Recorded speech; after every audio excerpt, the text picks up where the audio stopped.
Hi, it's Dwyer, gamblersadvisory.com, dwyersportsbetting.com. Today is April the 19th, 2017. Remember, the opinion you should follow should be your own. Just consider this video to be a second opinion from a complete stranger online. I think the casinos have this fight right. I like Shawn Porter big over Andre Berto. Right? In my opinion, Porter is a guy who is much better than advertised. Right? Let's think it through. Keith Thurman's toughest opponent was Shawn Porter. Right? Porter did a lot better against Thurman than did Danny Garcia, for example. Quite frankly, than did anyone else. That's one of the few times in Keith Thurman's career, perhaps the only time, where the fight went to the scorecards and you were wondering who the judges were going to award the victory to. Well, let's talk Kell Brook.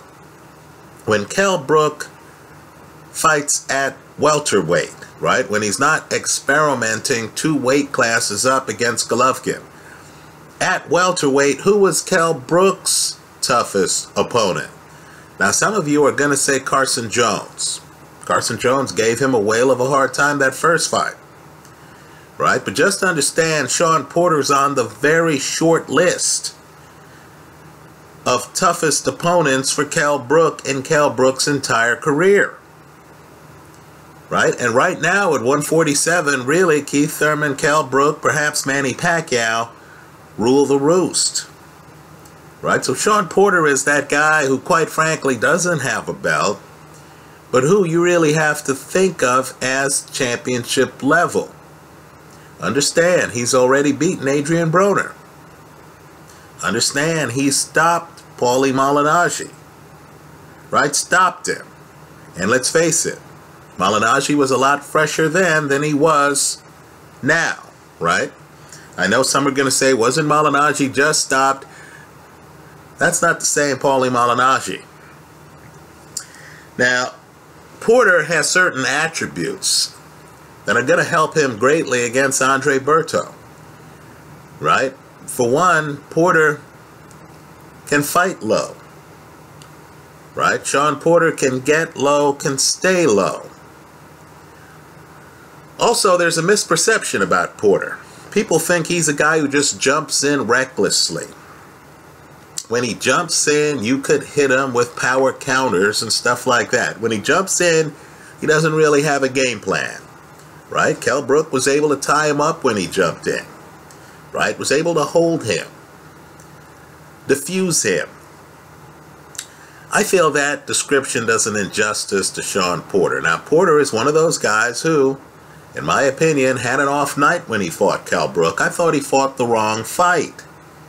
Porter actually has a back foot game. Porter can actually get up on his toes. If you go back and if you look at early Shawn Porter fights, you're going to see him up on his toes a bit too much, bouncing around. Right? Porter's very mobile. Porter's not a guy who has to fight you inside. Against Paulie Malignaggi, Porter's outside. Then he jumps inside. Right? Then he gets back outside. The point is, he knows how to get back outside. He knows how to move. Now let's look at Andre Berto. Berto, explosive puncher. He'll always be an explosive puncher. Right? Power's the last to go. Right? Berto can knock out anyone. But let's go where the mainstream press might be afraid to go.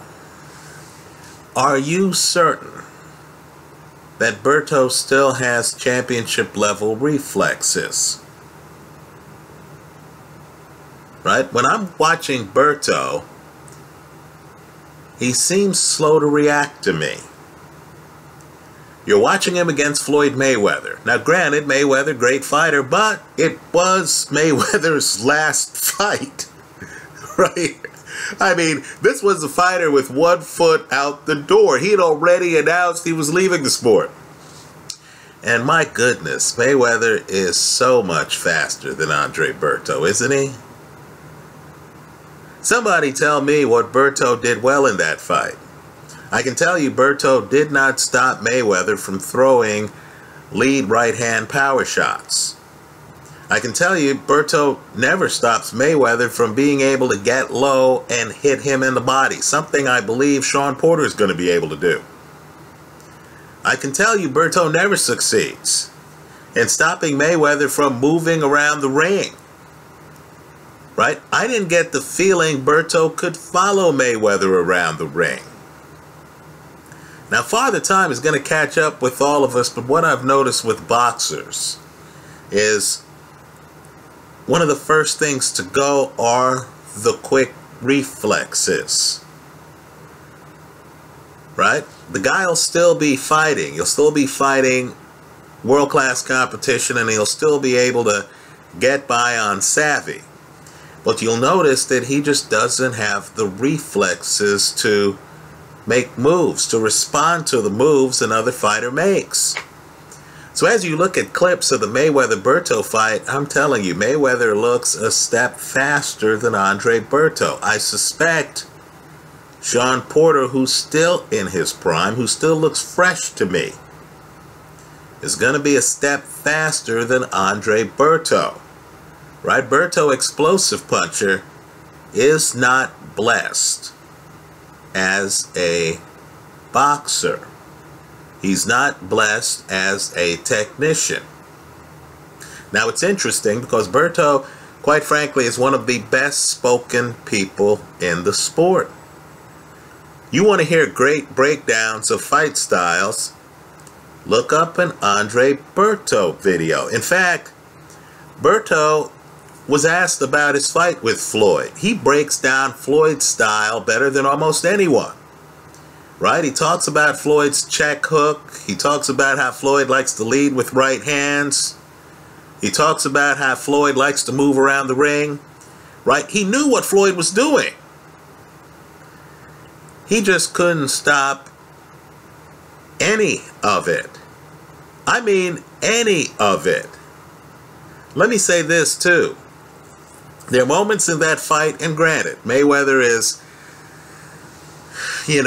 operating at a professor level, if you want to view boxing as a university, right? Mayweather is the top end of the food chain. You want to see how things are done, you look at Floyd Mayweather videos. There are moments where Mayweather has his back up against the ropes. Berto comes over. This is Berto's opportunity. You're an explosive puncher, and here's Floyd with nowhere to go. Right? Floyd has his back up against the ropes by the corner. He's practically saying, hey, Berto, this is your opportunity.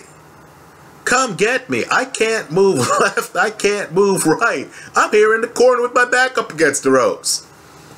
And what you're going to notice is Berto's game is so predictable that when he comes over there, Floyd blocks most of the shots.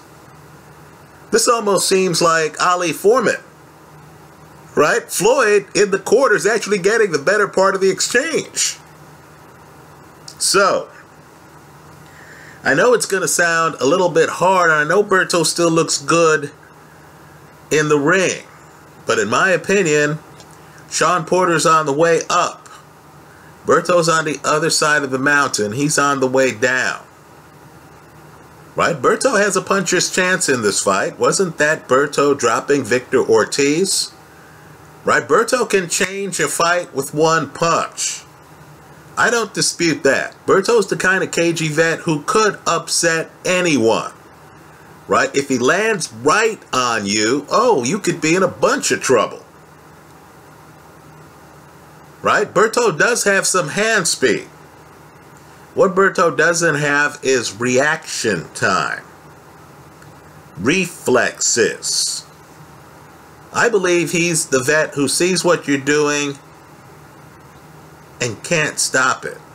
I believe Berto, who's had a bunch of tough fights, very difficult fights, is on the other side of the mountain. He's on the way down.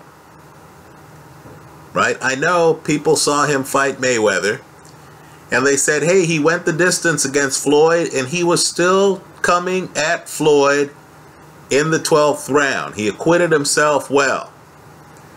What I want those people to do is to look at the scorecards, right? This sport's about winning, isn't it? Look at the scorecards. Berto got dominated in that fight by a version of Mayweather who was not prime Mayweather. Right? You want to see prime Mayweather, look at Mayweather Arturo Gatti. You'll notice Mayweather's faster there than he is against Andre Berto, where he's still the fastest man in the ring. Right? I think Shawn Porter wins this fight. I think the casinos have it right. If you're going to hedge the play, I believe your hedge would be Berto by KO. Berto only has a puncher's chance in this fight. Right? I don't see Berto with more than that. That's how I see it. Let me hear from you. I hope you leave your comments in the comment section to this video. Thanks for stopping by.